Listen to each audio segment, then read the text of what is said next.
ইমাম আজম ইমাম আবু হানিফা আলাইহি রাহমা মাযহাবের ইমাম, ওনার জামানায় এক বাদশা তার রানীকে বলে বসছে, রানীও আরেক বাদশার মেয়ে, রানীকে বলে বসছে কি জানে, বলছে তুমি যদি চাঁদের চেয়ে বেশি সুন্দর না হও তাহলে তুমি 3 তালাক। নাউজুবিল্লাহ। তালাকের শর্ত খুব কঠিন, খুব কঠিন। যদি এমনি হেসে হেসেও 1 তালাক 2 তালাক 3 তালাক বলেন হয়ে যাবে। নাউজুবিল্লাহ বলেন না। আমার নবী বলেন দ্বীনের মধ্যে, ইসলামের মধ্যে সর্বোৎকৃষ্ট মানের নিকৃষ্ট ফয়সালা এই তালাক, সর্বোৎকৃষ্ট মানে নিকৃষ্ট ফয়সালা এই তালাক, মানে অর্থাৎ সবচেয়ে নিকৃষ্ট সুন্দর এই তালাক। না রাখলে নয়, এই জন্য রাখা হয়েছে। ওই তালাক এমনে হেসে বললো হয়ে যায়, এমনে বললো হয়ে যায়।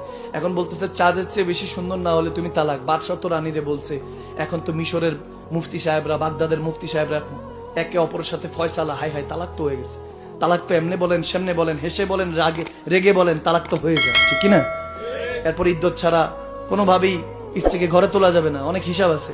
তো যখন এটা বলতেছেন সবাই বলছেন তালাক তো হয়ে গেছে। এখন তালাক হয়ে গেলে 2 দেশের মধ্যে ঝগড়া লেগে যাবে, কারণ ওই রানীও একজন প্রিন্সেস, এক বাদশার মেয়ে, আবার এদিকটা তিনিও বাদশাহ।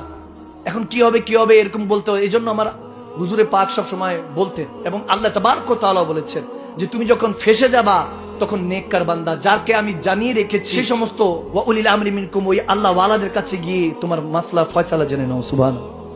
যাদের কাছে তো সবাই বলতেছে তালাক হয়ে গেছে, কিন্তু ইমামে আজম ইমাম আবু হানিফা আলাইহি রাহমাত তিনার কাছে যখন এসেছে, এসে বলতেছে হুজুর এই তালাক কি হয়েছে, আপনার কি মনে হয়? বলে তালাকই হয় নাই।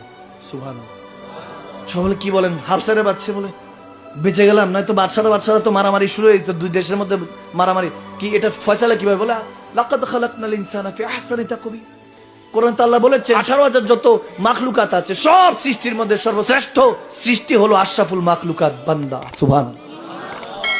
তিনি বলতেছেন কোরআনই তো আছে লাকাদ খালাকনাল ইনসানা ফি আহসানি তাকওয়িম। এখন কোরআন তো আগেও আছিল, মুফতি সাহেবরা পায় নাই, এজন্য এলেম সবার কাছে নাই, ঠিক কি না? ওখান থেকে ফিক এসেছে, ফিক মাসলা মাসাইল এসেছে, মুফতি ওখান থেকে এসেছে। এখন আপনি যদি বলেন আমার কোরআন হাদিসই যথেষ্ট, মুফতি সাহেব লাগবে না, ফিকা লাগবে না, মাযহাব ও দ্বীন ও মিলাত লাগবে না, তাহলে বান্দা আপনি এরকম অবস্থায় পড়বেন যে অবস্থার মধ্যে ওই বাদশা পড়েছিল, ঠিক কি না?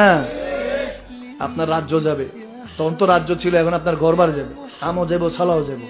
এই জন্য আল্লাহ ওয়ালাদের ওয়াকুনু মা সাদিকিন, শাইখে তরিকত আল্লাহ ওয়ালাদের সঙ্গ জ্ঞাপন করবেন, আল্লাহ ওয়ালাদের কাছে যাবেন, বন্ধুত্ব রাখবেন, তেনাদের সাথে পরামর্শ নিবেন, তেনাদের থেকে দোয়া নিবেন। আর দোয়া ও সালাউল মুমিন, ওই যে বললাম দোয়া হলো হাতিয়ার, সমস্ত পেরেশানি আল্লাহ কেটে দিবেন, ঠিক কি না?